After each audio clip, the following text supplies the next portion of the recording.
ઘરની અંદર સૌથી વધારે જો કોઈ મજબૂત ભાગ હોય તો એ છે ખૂણો.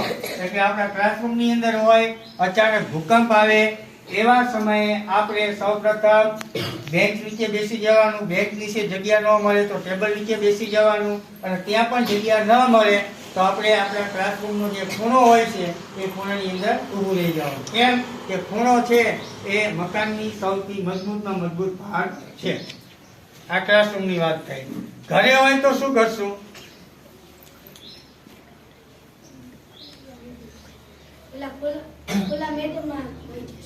હા, ઘરે હોય તો ફટાફટ ખુલ્લા મેદાનમાં જતું રહેવાનું. જો નીકળે એવું ન હોય તો એ તો બેન્ચ ન હોય તો એવું હોય ખાટલો હોય, ખાટલા નીચે ગળી જવાનું. બરાબર ને? ખાટલા નીચે બેસી જવાનું. ટૂંકમાં આપણા માથાને ઈજા થવી જોઈએ નહીં. બરાબર?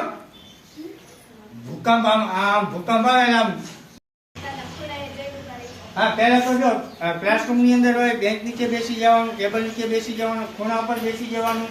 બહાર નીકળવા માટે ખોટી ધક્કામુક્કી કરવાની નહીં. ભૂકંપના સમયે ક્યારે લિફ્ટનો ઉપયોગ કરવાનો નહીં. બધું શાંત થઈ જાય, એકદમ શાંત મન કરીને પછી ધીરે ધીરે બધા લાઈનસર આપણે બહાર નીકળી જવાનું.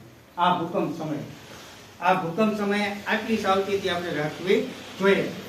ભૂકંપ પત્યા બાદ, ભૂકંપ પતી ગયો, થવાનું તો થઈ ગયું, પછી આપણે શું કરવાનું કે જો આપણીથી મદદ થતી હોય તો મદદ કરવાની. બરોબર ને?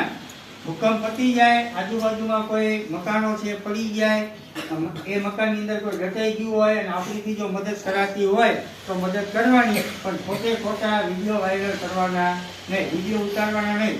વિડીયો ઉતારવાની આ મોટો આમ શું કહે એકઠા નહીં થવાનું. એકઠા થાય તો શું થાય છે?